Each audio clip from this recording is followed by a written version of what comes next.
Marathi hotspot हो मंडळी हो, हॉटस्पॉट इथंच आहे बर का. तर मग चला चॅनलला सबस्क्राईब करा आणि घंटी नक्की वाजवा. आपल्या सगळ्यांचा मराठी हॉटस्पॉट. संतांचे संगते तिने होय शांती महत पापा. संत संग दे संत संग दे अनेक प्रवाही घालू नको. संसार मज न करणे सर्वथा परमार्थ पुरता हाती दे. संत संग दे संत संग दे अनेक प्रवाही घालू नको. जनार्दनाचा एका करुणा वचने करी विनवनी पायापासी. संत संग दे संत संग दे अनेक प्रवाही घालू नको. अजम रुक्मिणी प्राण संजीवनंतम परमधाम कैवल्यमेकं तुरीयम. प्रसन्नं प्रपन्नार्तिहं देवदेवं परब्रह्मलिंगं भजे पांडुरंगं. पांडुरंगा करू प्रथम नमन.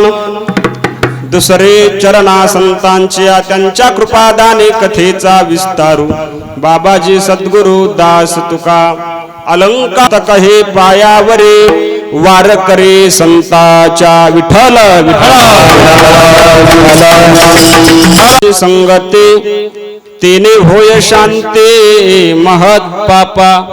संत संग दे संत संग दे अनेक प्रवाही घालू नको. अलंकापुरीचं रम्य दिव्य सिंहासन, जवळून वाहणारी इंद्रायणी माता, 84 सिद्धांचा सिद्ध बेटी मेळा. परम पावन पवित्र रम्य असणारी ती माऊलींची समाधी. त्या समाधीतून निघणारा एक एक दिव्य किरण त्या साधकाच्या अंतकरणातील ठाव घेऊन निघतोय. त्या साधकाच्या अंतकरणातील मल विक्षेप आवरण तीनही दोष नाहीशे करून त्या साधकाचं अंतकरण भगवत साक्षात्कारी बनवतंय. त्या दिव्य किरणाला वंदन करून पवित्र माऊलींच्या समाधीला स्पर्श करून या ठिकाणी सेवा करायची आहे. विठ्ठल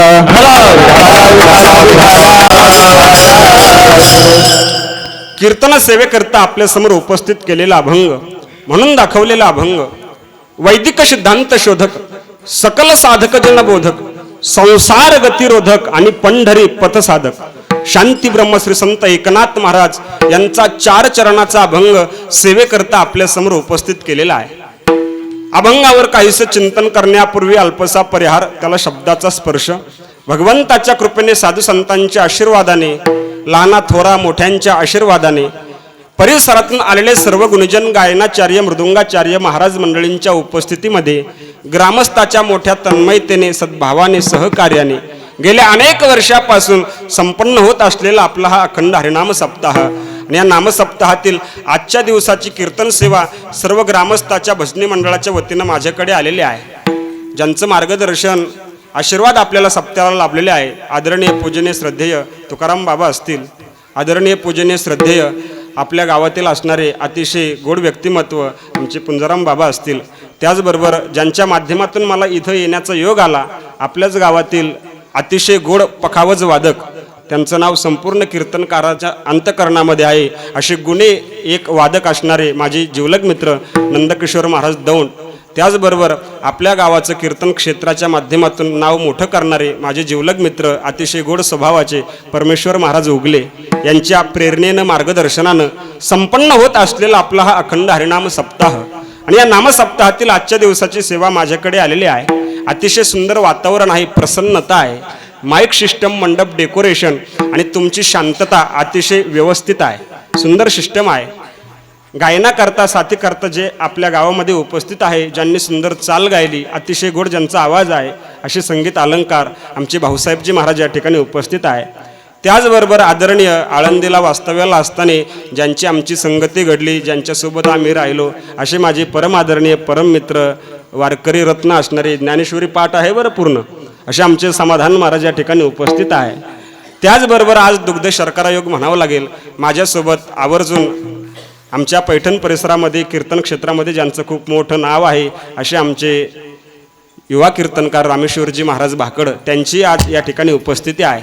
त्याचबरोबर मृदुंगावरती साथ देण्याकरता अतिशय गोड मृदुंग वादक मृदुंग सम्राट आदरणीय आमचे श्रीकांत महाराज आज या ठिकाणी उपस्थित आहे. तुम्ही सर्व माता भगिनी पुरुष मंडळी तरुण मित्रमंडळ तुम्हा सगळ्यांच्या चरणावर विनम्र भावाने वंदन करतो. सेवेला सुरुवात. विठ्ठल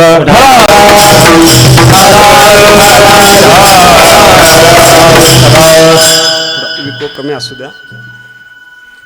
जो अभंग चिंतना करता आपल्या समोर उपस्थित केलाय, या अभंगाच्या द्वारा शांती ब्रह्मनाथ बाबा आपली आध्यात्मिक उन्नती करता सत्संगाची याचना देवाकडे करतात. माझा परमार्थ समृद्ध व्हावा, जीवन जगत असताना परमार्थ चांगला व्हावा याच्याकरता एखाद्या साधूची किंवा वारकऱ्याची संगत महत्वाची आहे. आपलं आध्यात्मिक उन्नती व्हावी याच्याकरता सत्संगाची याचना देवाकडे नाथ महाराजांनी केलेली आहे. अभंग नाथांचा आहे, कारण पैठणवरून आलोय म्हणून संत नाथांचेही विचार आपल्या समोर पोहोचावेत हा एक छोटासा उद्देश आहे. नाथ बाबांचा अभंग आहे. नाथ महाराज कोण? नाथांच्या जीवनातील चरित्रावर थोडा आपल्याला विश्वास टाकायचा आहे आणि नाथ बाबांचं चरित्र आपल्याला बघायचं आहे. पण ऐका मंडळी, 4-2 गोष्टी सांगून जाईल प्रारंभी. आपण भाग्यवान माणसं आहात. आजच्या वर्तमान युगामध्ये इंटरनेटच्या फेसबुकच्या व्हॉट्सअपच्याही काळामध्ये आपल्या अंतःकरणामध्ये देवाविषयी धर्माविषयी संत महात्म्याविषयी श्रद्धा आहे, ही एक जमेची बाजू आहे. आज काळ आक्रमक आहे, काळ बलवत्तर आहे, काळ बलवान आहे. पण याही काळामध्ये आपल्या अंतःकरणामध्ये देवाविषयी धर्माविषयी संपूर्ण वारकरी संप्रदायाविषयी श्रद्धा आहे, कृतज्ञता आहे. ही एक आनंदाची गोष्ट आहे. भाग्याशिवाय हे घडू शकत नाही. तसं पाहिलं तर ज्या देशामध्ये आपण जन्माला आलोत हे खऱ्या अर्थाने आपलं भाग्य आहे. म्हणून तर नाथांनी सुद्धा सांगितलंय, भरतखंडे नरदेह प्राप्ती हे तव परमभाग्याची संपत्ती. भाग्याची संपत्ती म्हणजे मानवी जीवन, ते भारतामध्ये आम्हाला मिळालंय. म्हणून तर आम्ही भाग्यवान आहोत की नाही. देशाच्या संबंधाने जर बोलायचं झालं तर ज्या देशामध्ये आपण राहतोय तो देश काय सामान्य नाहीये. जग मोठं आहे. या जगाच्या तुलनेमध्ये आपल्या भारत देशाची काय प्रतिष्ठा आहे सांगतो ऐका. या जगामध्ये जपान हे जगाचं शस्त्रागार आहे, चीन हे जगाचं सैन्यघर आहे, अमेरिका ही जगाची तिजोरी आहे, फ्रान्स हा जगाचा फॅशन शो आहे, पाकिस्तान ही जगातील कुरुबुरे आहे दहशतवाद. तसं माझा भारत देश हे जगाचं देवघर आहे, देवघर.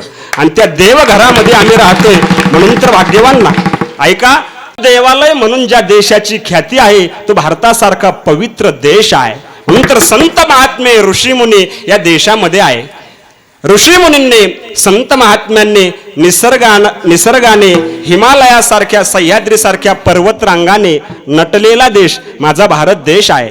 म्हणून तर अनेक कवीने या देशाचं वर्णन केले. डाल डाल पर सोने की चिड़िया करती है बसेरा, ओ भारत देश मेरा, ओ भारत देश मेरा, जहाँ साध्या हिंसा और धर्म का पग लगता मेरा, ओ भारत देश मेरा, ओ भारत देश मेरा। ये धरती है जहाँ ऋषि मुनि के तप पर प्रभु की माला, हरि ओम हरि ओम हरि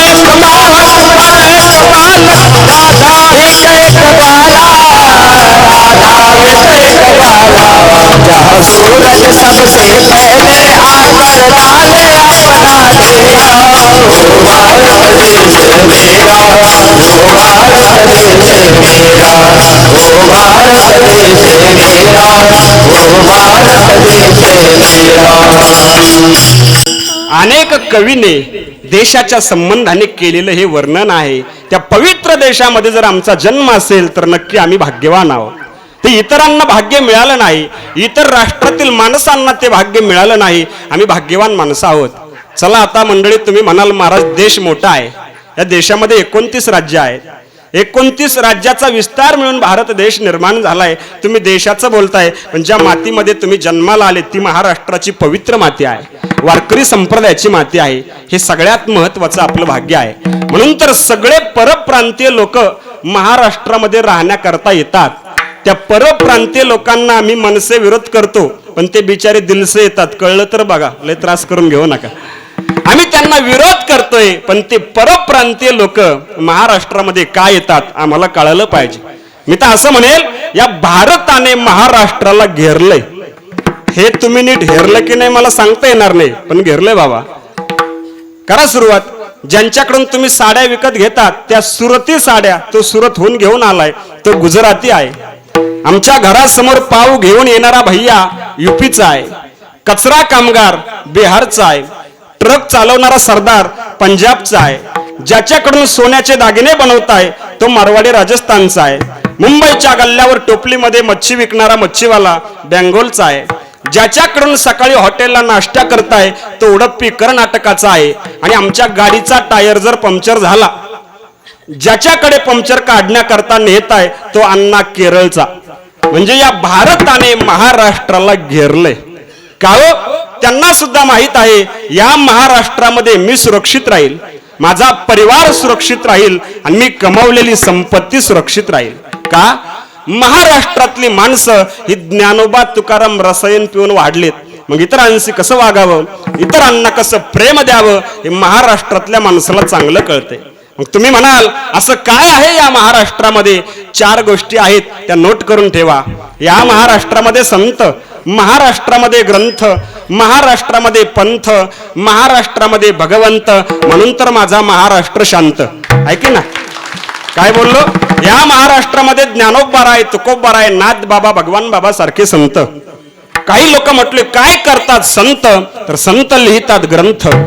काय करतात ग्रंथ? ग्रंथ दावतात उद्धाराचा पंथ. काय करतो उद्धाराचा पंथ? पंढरीचा भेटवतो भगवंत. काय करतो पंढरपूरचा भगवंत? जन्म मरणाच्या दुःखाचा करतो अंत. म्हणून तर माझा महाराष्ट्र शांत. त्या महाराष्ट्राच्या मातीत आम्हाला जन्म मिळालाय की नाही, आम्ही भाग्यवान आहोत. बरं, काही मंडळी म्हणतील महाराष्ट्र तरी का शांत? तर छातीला हात लावून स्वाभिमानाने सांगेल शांततेचं प्रतीक शांती ब्रह्म नाथ बाबा पैठणला नांदत. म्हणून तर महाराष्ट्र शांत आहे. या महाराष्ट्राच्या मातीत आमचा जन्म निश्चित आमचं एक पूर्वजन्माचं भाग्य आहे. म्हणून तर परमार्थ आम्हाला घडतोय. आज नाथांचा अभंग आहे. नाथ महाराजांचा अधिकार साधारण नाही.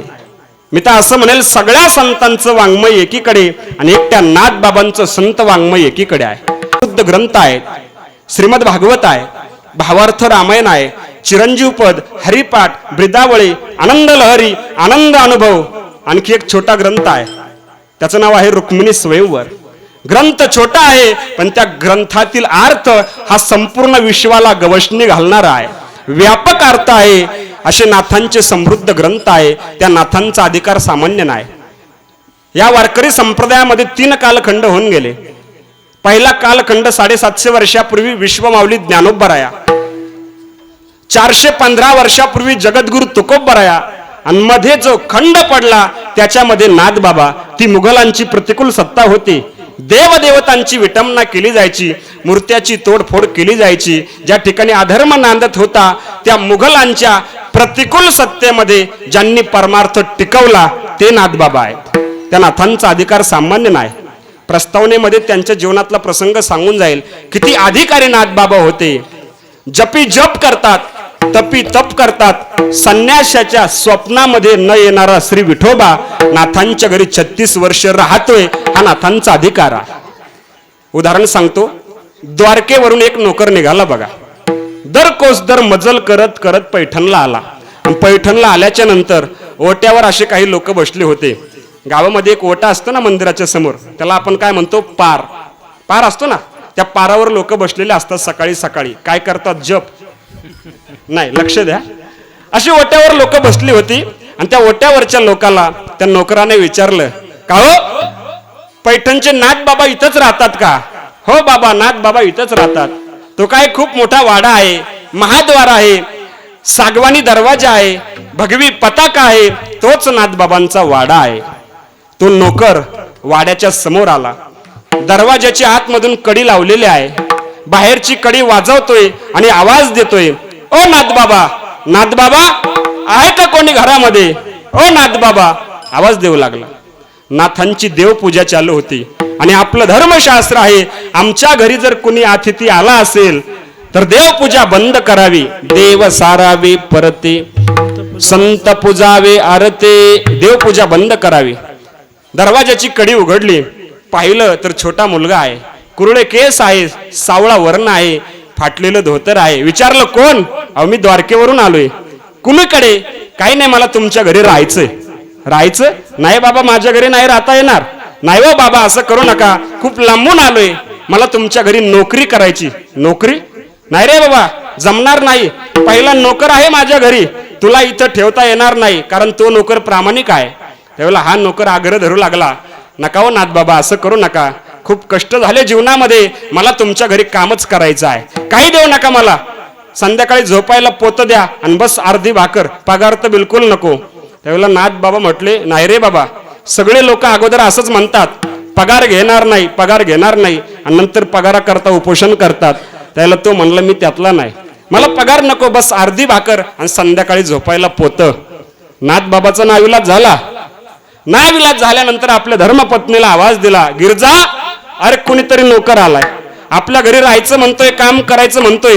गिरजा माता आल्या, त्या नोकराला बघितलं आणि त्याला पाहिल्यानंतर सांगितलं, अहो असू द्या हो, कारण मातेचा स्वभाव आहे, अंतकरणामध्ये करुणा आहे, प्रेम आहे, असू द्या, जसा माझा हरिपंडित आहे ना तसाच हा नोकर आहे, राहील आपल्या घरी, शिळीपाकी अर्धिकसी भाकर खाईल, पडेल ते काम करेल, अहो असू द्या. सज्जना हो, तो नोकर राहिला आणि त्या नोकराकडे काम आलं. पहिली जबाबदारी त्या नोकरावर आली, पाणी भरण्याची. कावडीने पाणी ज्या घरी चक्र पाणी वाहे, चक्र पाणी वाहे, अनन्य भक्ती भावे निळा वंदे त्याचे पाय. ओ वाळुवारती स्वामी एकनाथा, माझ्या स्वामी एकनाथा, ओ वाळुवारती स्वामी एकनाथा, स्वामी एकनाथा, तुमचे नाम घेता हरले भव भय चिंता. पहिली जबाबदारी त्या नोकरावर आली, कावडीनं पाणी भरण्याचं. किती वर्ष? 12 वर्ष पाणी भरलं कावडीनं. आम्ही जर एखाद्या आमच्या मुलाला सांगितलं, बाबा तांब्या भरून आण पाण्याचा, 15 मिनिटं वाट पाहावी लागते तरी तांब्या येत. 12 वर्ष कावडीनं पाणी भरण्याचं काम केलं. नाथांनी सांगितलं, बस बाबा, लहान वय आहे तुझं, कोवळं वय आहे, पायाने घाटावर जायचं, गंगेत जायचं, पाणी भरायचे, तुला कष्ट होत असेल, बस आता, पाणी भरायचं नाही. नाथ बाबाने त्याचं प्रमोशन केलं आणि त्याला सांगितलं, आता पाणी नाही भरायचं. तुम्ही पैठणला आलतात ना कधी? पैठणला येत असतात. मग नाथ बाबाने त्याला सांगितलं, आता बस एक काम करायचं, नाथांचं घर आहे बघा, वाडा, त्याला आपण आतला नाथ म्हणतो, बाहेरील समाधी मंदिर आणि आतला नाथ म्हणजे नाथांचा वाडा आहे. पैठणला येत चला, पैठण माहीत असेल, षष्टी यष्टीनं पुढच्या वर्षी या. तो नाथांचा वाडा आहे आणि त्या नाथांच्या वाड्यामध्ये खूप मोठं देवघर आहे आणि त्या देवघरामध्ये पुष्कळ देव आहेत आणि त्या सगळ्या देवांची पूजा करत असताना त्या सगळ्या देवांना चंदन उगाळून लावायला नाथ बाबांचा खूप वेळ जायचा. त्यावेळेला नाथ बाबाने त्या नोकराला सांगितलं, बस गाड्या, आता पाणी भरायचं नाही, एकच काम करायचं, ते फक्त चंदन उगाळायचं काम करायचं. त्याला नाव दिलं श्रीखंड्या. श्रीखंड्या चंदन उगाळून करे, वस्रे गंगा तिरी धुतासे. कावडीनं पाणी भरलं आणि चंदन उगाळलं, कपडे धुतले. मग काय असा पाठ होता आणि ते एवढं मोठं चंदनाचं लाकूड, एक चक्कर मारला की भलं परातभर चंदन तयार व्हायचं. सगळ्या देवाला चंदन लावायचं आणि उरलेलं चंदन त्यांनी आपल्या कपाळाला लावून घ्यायचं. हे 12 वर्ष केलं, 12 वर्ष पाणी भरलं, 12 वर्ष कपडे धुतले, चंदन उगाळलं. त्यावेळेला नाथ बाबाने पुन्हा त्याचं प्रमोशन केलं आणि सांगितलं, बस आता किती दिवस पाणी भरणार, चंदन उगाळणार, कापडं धुणार, बस आता एक काम. जसं आपला नाम सप्ताह चालू आहे, दुपारी प्रवचन किंवा कथा असेल ना, तसं नाथ बाबांच्या वाड्यामध्ये भावार्थ रामायण ग्रंथ चालायचा, कथा चालायची. आणि त्या कथेकरता येणारी जेवढी काही लोक होते ना, त्या लोकांची बसण्याची व्यवस्था ते श्रीखंड्याकडे आली. त्यांनी चटाया अंथरायच्या, सिंहासन स्वच्छ करायचं आणि सगळ्याच्या पाठीमागं पोत टाकून तो बिचारा बसायचा. लोक येऊन बसायचे, नाथ बाबा व्यासपीठावर बसायचे आणि बसल्याच्या नंतर समोरच्या श्रोत्यांना अधूनमधून प्रश्न विचारायचे. का व मंडळी, या जगामध्ये एकच देव आहे, एकच देव आहे. लोकांनी मान हलवायच्या, हो बाबा, या जगामध्ये एकच देव आहे. पाठीमागं पोत्यावर बसलेला श्रीखंड्या, त्यालाही अधूनमधून विचारावं, का रे श्रीखंड्या, या जगामध्ये एकच देव आहे, एकच देव आहे. श्रीखंड्याने मान हलवायची, हो बाबा, या जगामध्ये एकच देव आहे, दुसरा कुठून असणार, हा काय पोत्यावर बसलेला एकच देव आहे. सगळी कथा व्हायची आणि कथा संपल्याच्या नंतर एक कार्यक्रम असायचा, तो म्हणजे प्रसाद वाटण्याचा. मग ती प्रसादाची वाटी श्रीखंड्याच्या हातामध्ये, मग लोक बाहेर निघायचे. श्रीखंड्या म्हणायचा, माऊली प्रसाद घ्या, प्रसाद घ्या. कुणाचा प्रसाद? अहो देवाचा प्रसाद, स्वतः देव वाटायला. काय भाग्यवान लोक असतील हो. एवढा मोठा अधिकार नाथबाबांचा. तेच नाथबाबा आज विठोबाच्या समोर उभे राहून सत्संगाची याचना करतात. ती आपल्या करताय. मानवी जीवन घडतं संगतीनं आणि बी घडतं संगतीनं. मग ठरवायचंय आपल्याला संगती कुणाची करायची आहे, हे आपल्यावर अवलंबून आहे. नाथांचा अधिकार सामान्य नाही. आणखी एक प्रसंग सांगतो, 2 मिनिटात पुढे जातो. मराठवाड्यातून नाथांची तीर्थयात्रा चालू होती. लक्ष द्या बरं, कळतंय ना बोलणं. तुमच्या गावात प्रथम नवीन आलोय, कारण कीर्तन ऐकणाऱ्या लोकांचा आता मला वाटतं दर्जा घसरल्यामुळे लोक काय काय अपेक्षा करतील कीर्तनकाराकडून सांगता येणार नाही, म्हणून बोलतो बरं. तुमच्या झोळीत काहीतरी पडावं म्हणून माझं सांगण्याचा अट्टाहास आहे. तुम्ही माझ्यापेक्षा अधिकाराने ज्ञानी माणसं आहात. मराठवाड्यातून तीर्थयात्रा चालू असताना नाथांच्या कानावर पडलं की या आंबेजोगाई तालुका आहे बीड जिल्ह्यामध्ये, या आंबेजोगाईला दासोपंत नावाचे सद्ग्रस्त राहतात. आणि त्या दासोपंतांना दत्त प्रसन्न आहे. नुसता प्रसन्न नाही तर रात्रीच्याला दत्त त्यांच्या घरी सोंगट्या खेळायला येतोय. हे नाथांच्या कानावर पडलं. चला सत्संग घडेल म्हणून नाथ बाबा दासोपंतांच्या आश्रमावरती आले. दारामध्ये सेवक उभा आहे. त्या सेवकाला विचारलं, का हो दासोपंत इथेच राहतात का? हो, हाच तर दासोपंतांचा आश्रम आहे. त्यावेळेला त्या सेवकाने नाथांना विचारलं, तुम्ही कोण आहात? असं विचारल्याच्या नंतर नाथबाबांनी जे उत्तर दिलं ना ते अतिशय गोड आहे. नाथबाबाची विनम्रता लक्षामध्ये घ्या. नाथबाबा म्हणतात, मी पैठणचा एकनाथ आहे. काय विनम्रता आहे. तुम्ही जर आम्हाला विचाराल महाराज तुम्ही कोण, आम्ही 100-200 पदव्या लावून सांगू. पण ऐका, नाथाची विनम्रता लक्षामध्ये घ्या. नाथबाबा म्हणतात, मी पैठणचा एकनाथ आहे. तो सेवक आतमध्ये गेला आणि आतमध्ये गेल्याच्या नंतर स्वामींना सांगतोय, अहो पैठणवरून कोणीतरी एकनाथ आपल्या भेटीला आलेत. त्यांना म्हणा बसावं तिथं, माझी देवपूजा चालू आहे. कारण अहंकार होता दत्त प्रसन्न असल्यामुळे, अभिमान होता. देवपूजा संपली आणि नाथ महाराजांना आतमध्ये बोलवण्यात आलं. नाथ महाराज जसे आत गेले तसे दासोपंतांच्या चरणावर विनम्र भावाने नतमस्तक झाले. श्री संताची माथा चरणावरे साष्टांग हे करे दंडवत. चरणावर दंडवत घातला. विचारलं कोण? अहो मी पैठणचा एकनाथ. कुणीकडे आलात? काही नाही, कळालं तुम्हाला दत्त प्रसन्न आहे, दत्ताचा साक्षात्कार आहे. हो, आमचा अधिकार आहे. अहो नुसता प्रसन्न नाही तर दत्त सोंगट्या खेळायला येतोय माझ्याकडे. अभिमान होता. नाथ महाराज घराकडे निघणार, दर्शन केलं आणि सांगितलं, दासोपंत जसं मी तुमच्या भेटीला आलो ना तसं कधीतरी पैठणला येण्याचा योग आलाच तर माझ्या पण वाड्यामध्ये या, माझ्या घरी या. बराच काळ निघून गेल्याच्या नंतर त्या दासोपंतांना सुद्धा पैठणला जाण्याचा योग आला आणि लक्षात आलं पैठणचे एकनाथ महाराज आपल्याकडे आले होते.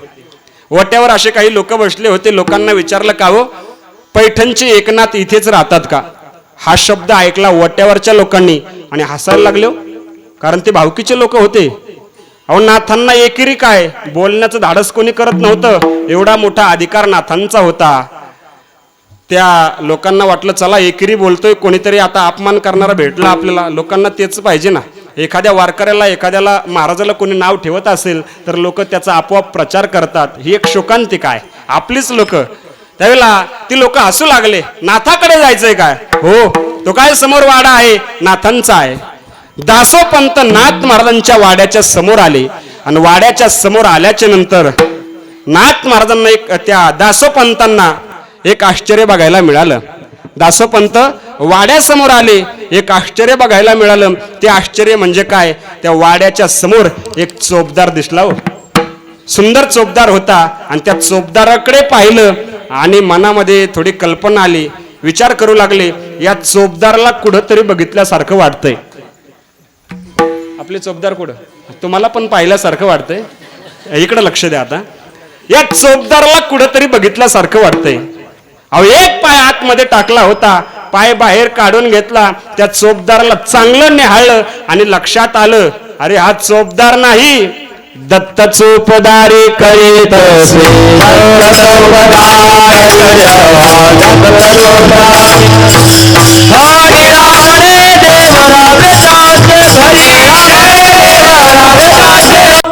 लक्षात आलं, अरे हा चोपदार नाही, माझा देव दत्त तर नाथाची चोपदारकी करतोय. अहंकार निघून गेला, दासोपंताचा अभिमान गेला होता ते दर्शन. अभिमान निघून गेला, कपाळावरती हात मारला, पश्चाताप झाला, डोळ्यातून अश्रू आले. दासोपंत आतमध्ये धावत गेले, नाथांच्या चरणावर दंडवत घातला. एवढा मोठा अधिकार नाथबाबांचा सामान्य नाही. तेच नाथबाबा विठोबाच्या समोर उभे राहून सत्संगतीची याचना करतात. ते आपल्या करता आहे. जीवनामध्ये चांगल्या साधूची संगती घडावी. आजचा काळ एवढा प्रभावी आहे, एवढा आक्रमक आहे. या काळामध्ये चांगल्या व्यक्तीची संगती घडणं अतिशय दुर्लभ आहे सज्जनाव. परमार्थ मोठा होण्याकरता चांगला व्यक्ती हवा आहे, पण भेटत नाही, दुर्दैव आहे. मला जास्त विस्ताराने सांगण्याची नक्कीच गरज नसेल, कारण आपण बहुश्रुत श्रोते आहात, चांगल्याचं श्रवण करणारे आहात. आणि समोर बसलेली काही चांगली ज्ञाती मंडळी आहे. इकडून महाराज आहेत, वयोवृद्ध माणसं आहेत. आणि म्हाताऱ्या माणसासमोर तरुण पोरांनी कधी आघावपणा करायचा? जे करत असतील ते बिचारे भाग्यवान असतील, पण करायचा नसतो, हा एक नियम आहे. कारण म्हाताऱ्या माणसाचा अनुभव हा तरुण पोरापेक्षा मोठा असतो. माझ्यासारख्या कमी वयाच्या महाराजांनी अभंग घेतला आणि सगळ्या संसारातल्या गप्पा इथं सांगितल्या, तर एखादे फेट्यावाले बाबा उभा राहतील, मला म्हणते पोरा खाली बस, तुझ्यापेक्षा 10 पावसाळे जास्त खाल्लेत. का? अनुभव मोठा आहे. म्हाताऱ्या माणसासमोर कधी आघावपणाने बोलायचं नाही. समाधान महाराज म्हातारी माणसं अनुभवाचे असतात, ते कधी बोलू देत नाही. कळण्याकरता उदाहरण सांगतो. पाठीमागच्या वर्षी खाली मराठवाड्यामध्ये कीर्तनाला जायचा योग आला.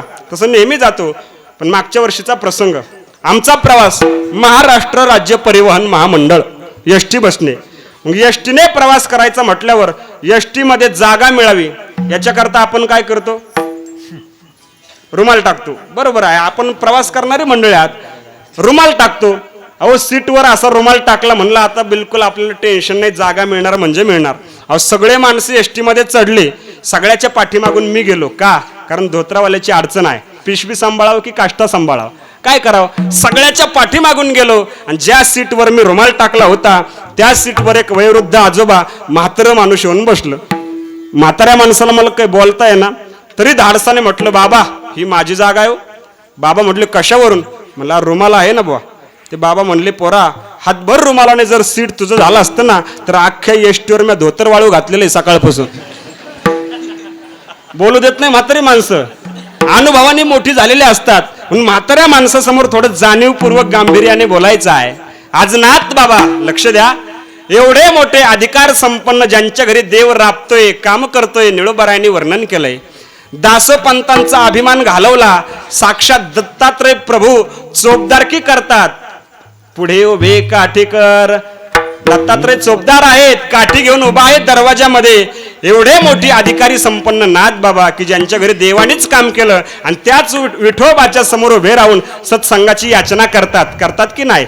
काय झालं? आज नाथ बाबा पांडुरंगाच्या मंदिरामध्ये विठोबाच्या समोर उभे आहेत आणि विठोबाच्या समोर उभे राहून विठोबाच्या पायावर नाथ बाबा विनवणी करतात. आणि विनवणी करत असताना विठोबाला आपला परिचय देतात. काय परिचय आहे? अभंगाचं शेवटचं चरण.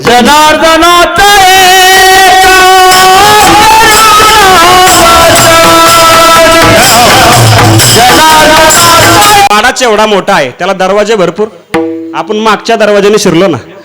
नाथ बाबा विठोबाच्या समोर उभे राहून विठोबाच्या पायावर विनवणी करतात. माहितीये का कोण आहे? मी माझ्या गुरुकडून आलोय, मी माझ्या गुरूंचा आहे. ही खरी ओळख आहे. आज नाथ बाबा म्हणतात, देवा मी आलोय, पण माहितीये का कोण आहे? जनार्दनाचा एका. काय ओळख आहे? काय परिचय दिलाय? मी माझ्या गुरूंचा आहे. आणि देवाकडे गेल्याच्या नंतर जा देवाला सांगा, देवा मी आलोय, मी जोग महाराजांच्याकडून आलोय. ताकद नाही देवाची तुम्हाला कॅन्सल करण्याची. तुम्ही देवाकडे जा आणि देवाला सांगा, देवा मी माझ्या गुरूंचा आहे. देव तुम्हाला कॅन्सल करू शकणार नाही. आज नाथ बाबा देवाच्या समोर उभे आहेत आणि देवाला आपला परिचय देतात. आपलं आय कार्ड घेऊन देवाकडे गेलेत, आपलं ओळखपत्र घेऊन गेलेत आणि देवाला म्हणतात, देवा मी माझ्या गुरूंचा आहे. जनार्दनाचा एका, ही खरी ओळख आहे. देवाकडे गेल्याच्या नंतर अहंकाराला देवाकडे घेऊन जाऊ नका. ते काय आहे? जब भी आपको भगवान के पास जाना है तो गुरु को साथ लेके जाओ. गुरूर को नहीं. विठ्ठल.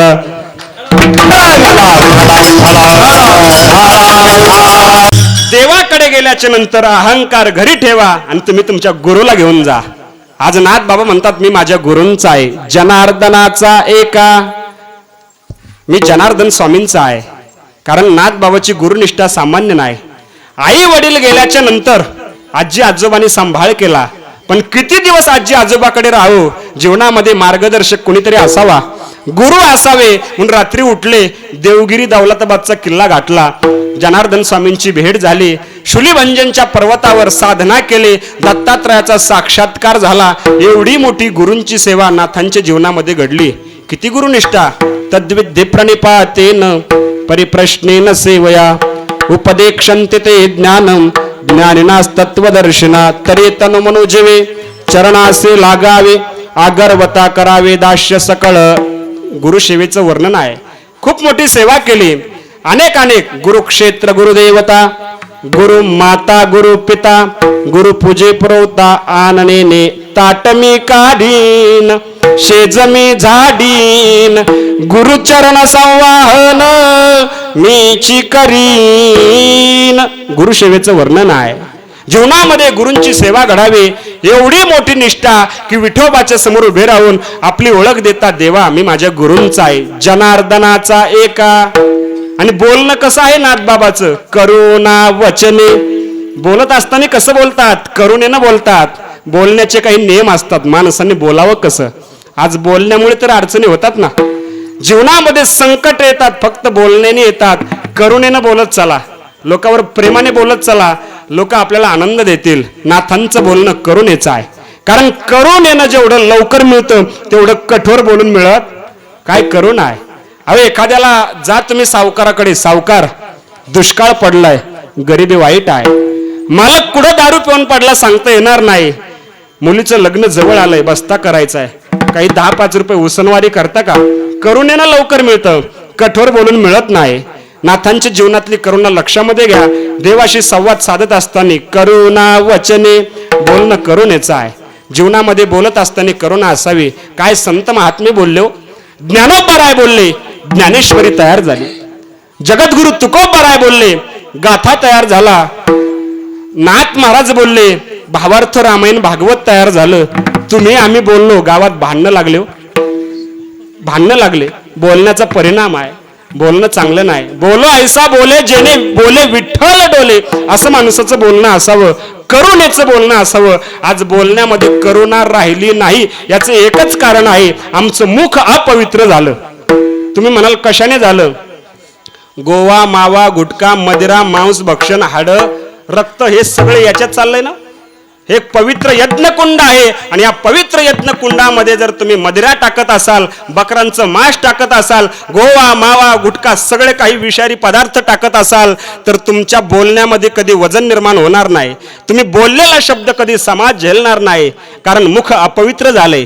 जे मुख आम्हाला भगवंताने राम भजन को दिया, कमल मुख राम भजन को दिया, त्याच्या नामस्मरणाकरता दिलंय ना, त्या मुखात जर गोवा मावा सगळी घाणेरडी वस्तू असेल तर आम्ही टाकलेला शब्द कोणी झेलणार. कोण झेलतंय आमचा शब्द. कोणी आमचं ऐकत नाही. जुनी सिद्ध महापुरुष होऊन गेले, बरेच अधिकारी जुनी मंडळी होऊन गेले. शब्द टाकला की खरा व्हायचा. त्यांनी जर म्हणलं ना उद्या पाऊस येईल, पाऊस पडायचा. आता आजचा आमचा हवामानाचा अंदाज सुद्धा चुकीचा ठरत चाललेला आहे. आम्ही जर बोललो ना पाऊस यायचं नाही, आलेले ढग पळून जातील. नाही, आमचा अंदाज हा एक अंदाजच असतो ना. संत महात्मे बोललेला शब्द खरा व्हायचा. कारण अहोरात्र अखंड खंडेना जीवन रामकृष्ण नारायण परमात्म्याचं नामस्मरण होतं. टाकलेला शब्द खरा व्हायचा. कोणी पण ऐकायचं, समाज शब्द झेलायचा. आमचं कोण ऐकतो. कोणी ऐकत नाही. थोडं धाडसने बोलतो, वय कमी आहे. आमची पत्नी सुद्धा आमचं ऐकत. अशा बैठकीमध्ये माणसं बसले होते आणि घरातला मेन मालक मध्यभागी बसला. बायकोने किचन मधून फक्त बोटाने असं केलं. हे ताडकन उठलं, बायको पुढे जाऊन उभा राहिलं. बायकोला म्हणतो काय. ती म्हणली काय नाही, या बोटात किती ताकद आहे ते पाहायचं होत. कोण ऐकतं आमचं. बोला. नाही ऐकत. आमच्या वाणीमध्ये वजन राहिलं नाही का. आमच्या मुखात नामस्मरण नाही. नामाविन मुख सर्पाचे ते बिळ जिव्हा नव्हे काळ. सर्प आहे एवढ्यावर थांबले नाही. तुकोबार आहे. तुकोबार एका ठिकाणी म्हणतात, ज्याच्या मुखामध्ये पांडुरंगाचं विठोबाचं नाव नाही त्याचं ते मुख नसून सांभाराचं कातडे भिजवण्याचं कुंड आहे. विठोबाचे नाम नुच्चारीजे तोंड प्रत्यक्ष ते कुंड चर्मकाचे. एवढ्यावर थांबले नाही, थोडं कठोर बोलले. तसं आपण जर बोललो तर लोक दगडाने आणतील. पण तुकोबराय बोलले त्यांचे संत वचन सांगतो. तुकोबरा म्हणतात, ज्याच्या मुखामध्ये विठोबाचं नाव नाही, नाम नाही ज्याची वाचा, तो लेक दो बापाचा. काय बोलले? एवढं बोलले तरी आम्हाला काही फरक पडत? कोटग्या लाजमेन कालचा कोटगा नांदगावच्या बाजारात हाणला तिथे ह्या डोंगरीला हजर आहे.